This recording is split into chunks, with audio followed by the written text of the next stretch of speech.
ಇವತ್ತು ಅದೇ ಇಡಿ ರೈಡು ಏನ್ ತಪ್ಪು ಮಾಡ್ತದೆ ಇಡಿ? ಮೂಡ ಹಗರಣದಲ್ಲಿ ನಿನ್ನೆಯೂ ಕೂಡ ಪತ್ರ ಬಂದಿದೆ ಹೊರಗಡೆ, 400 ಕೋಟಿ ಪ್ರಾಪರ್ಟಿ ಈಗಾಗಲೇ ಅವರು ರಿಕವರಿ ಮಾಡಿದ್ದಾರೆ ಅಂತ. ಹಿಂದೇನೋ ಬಂದಿತ್ತು 600 ಕೋಟಿ ಅಂತ. ಅಂದ್ರೆ ಸಾವಿರಾರು ಕೋಟಿ ಹಣವನ್ನ ಸರ್ಕಾರಕ್ಕೆ ಉಳಿಸ್ಕೊಡ್ತಾ ಇದೆ ಇವತ್ತದು. ಮಾಡಿದ್ದು ತಪ್ಪೇನು? ಆದರೆ ನೀವು ಸಿಕ್ಕಿ ಬಿದ್ದಿದ್ದೀರಿ, ಸರ್ಕಾರ ಅದರಲ್ಲಿ ಸಿಕ್ಕಿ ಬಿದ್ದಿದೆ. ಇದು ನಿಮ್ಮ ಪ್ರಶ್ನೆ ಇರತಕ್ಕಂಥದ್ದು. ನೀವು ತಪ್ಪು ಮಾಡದೇ ಇದ್ರೆ ಯಾವ ಸಂಸ್ಥೆಯೂ ನಿಮ್ಮ ಹಿಂದೆ ಬರೋದಿಲ್ಲ. ಇದನ್ನ ಅರ್ಥ ಮಾಡ್ಕೊಳ್ಳದೆ ನೀವು ಪದೇ ಪದೇ ಕೇಂದ್ರ ಸರ್ಕಾರವನ್ನು ದೂರ್ತಕ್ಕಂಥದ್ದು ಸರಿಯಲ್ಲ. ಯಾಕಂದ್ರೆ ನೀವು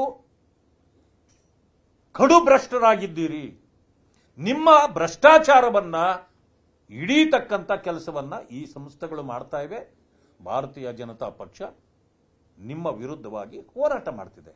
ಇದನ್ನು ಬಿಟ್ಟು ಬೇರೆ ಬೇರೆ ದಿಕ್ಕಿಗೆ ತಿರುಗಿಸ್ತಕ್ಕಂಥ ಕೆಲಸವನ್ನ ಮಾಡಬೇಡಿ. ಇದರಿಂದ ನಿಮ್ಮ ಭ್ರಷ್ಟಾಚಾರ ಬಯಲಾಗಿದೆ. ಮುಂದುವರಿಯಲಿಕ್ಕೆ ನಿಮಗೆ ಯಾವುದೇ ನೈತಿಕತೆ ಇಲ್ಲ. ಆದ್ರಿಂದ ಇದನ್ನ ಈಗ ನೀವು ಈ ಕಾಲ್ತುಳಿತದಿಂದ ಸತ್ತವರ ವಿಚಾರವನ್ನ ಮುಚ್ಚಿಡಲಿಕ್ಕೆ ಈ ರೀತಿಯ ವ್ಯರ್ಥ ಪ್ರಯತ್ನಗಳನ್ನು ಮಾಡ್ತಿದ್ದೀರಿ. ಮಾಡದೆ ತಕ್ಷಣ ರಾಜೀನಾಮೆ ಕೊಡಬೇಕು ಅಂತೇಳಿ ನಾನು ಆಗ್ರಹ ಮಾಡ್ತೇನೆ.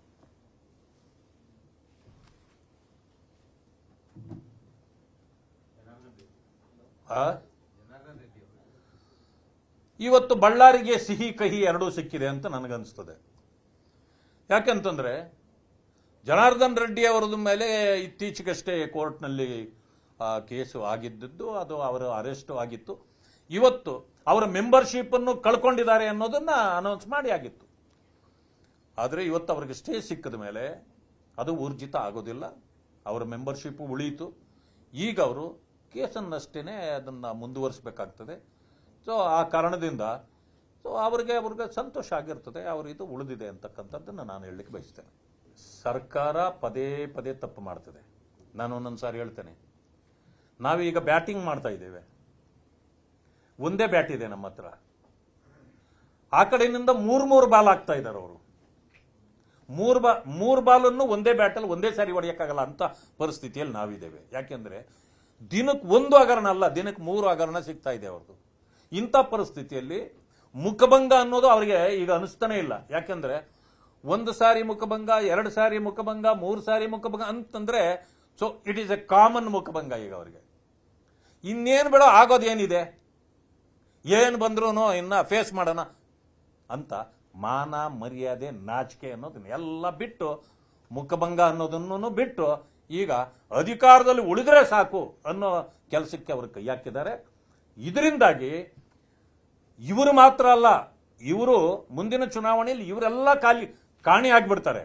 ಆದರೆ ಅದರ ಜೊತೆಗೆ ಕಾಂಗ್ರೆಸ್ ಪಕ್ಷನೂ ಕಾಣಿಯಾಗ್ತಕ್ಕಂಥ ಒಂದು ಇದು ಕಾಣ್ತಾ ಇದೆ ನನಗೆ.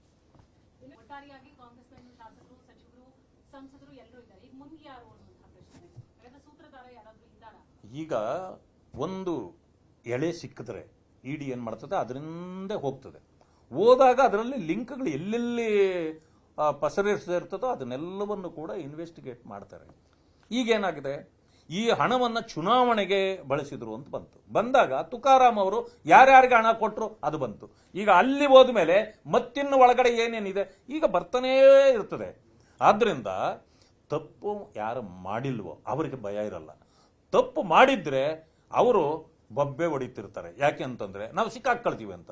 ಈ ಸರ್ಕಾರ ಎಲ್ಲದರಲ್ಲೂ ತಪ್ಪು ಮಾಡಿ ಈಗ ಇಡಿ ಅಂತ ಬೊಬ್ಬೆ ಹೊಡೆಯೋದು, ಸಿಬಿಐ ಅಂತ ಬೊಬ್ಬೆ ಹೊಡೆಯೋದು. ನೋಡಿ, ನಾನು ಒಂದು ಪ್ರಶ್ನೆ ಕೇಳ್ತೇನೆ.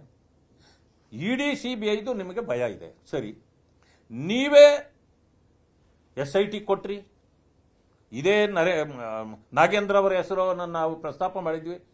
SITನಲ್ಲಿ ಅವರ ಹೆಸರೇ ಬರಲಿಲ್ಲ, ತುಕಾರಾಮ್ ಹೆಸರೇ ಬರಲಿಲ್ಲ, ದದ್ದಲ್ ಹೆಸರೇ ಬರಲಿಲ್ಲ. ಮತ್ತೆ ಮಾಡಿದವ್ರು ಯಾರು? ಇದಲ್ಲ ಮಂತ್ರಿನೇ ಕುಳಿತು ಮಾಡಿದ್ರು ಅಂತ. ಎಲ್ಲೆಲ್ಲಿ ಹಣ ಇಟ್ಟಿದ್ರು ಅನ್ನೋದನ್ನು ಕೂಡ ಅದರಲ್ಲಿ ಬಂದಿತ್ತು. ಸೊ ಇಂಥವೆಲ್ಲ ಇದ್ದಾಗ ಕ್ಲೀನ್ ಚಿಟ್ ಕೊಡ್ಲಿಕ್ಕೆ ಕೆಲವು ಸಂಸ್ಥೆಗಳನ್ನು ಇವರು ಹುಟ್ಟಾಕಿದ್ದಾರೆ. ಆ ಕ್ಲೀನ್ ಚಿಟ್ ತಗೊಂಡು ಖುಷಿ ಪಡ್ತಾರೆ ಇವರು. ಆದ್ರೆ ಭ್ರಷ್ಟಾಚಾರ ನಡೀತಾನೆ ಇದೆ, ಜನ ತೊಂದರೆಗೆ ಬರ್ತಾನೆ ಇದ್ದಾರೆ. ಆ ಕಾರಣದಿಂದ ಸತ್ಯ ಯಾವಾಗ ಹೊರಗಡೆ ಬರ್ತದಂದ್ರೆ ಇಡಿ ಸಿಬಿಐ ಇಂಥವು ಬಂದಾಗ್ಲೆ. ಅಂದಮೇಲೆ ಸತ್ಯ ಹೊರಗ ಬರಬಾರ್ದು ಅನ್ನೋ ಕಾರಣಕ್ಕೆ ಇವರು ಅಪಾದನೆ ಮಾಡ್ತಾರೆ ಹೊರತು ಇವರ ಸಂಸ್ಥೆಗಳು ಯಾವುದೇ ಸತ್ಯವನ್ನ ಹೊರಗೆ ತಂದಿಲ್ಲ. ಅವರಿಗೆ ಕ್ಲೀನ್ ಚಿಟ್ ಕೊಡೋದೇ ಮಾಡಿದೆ.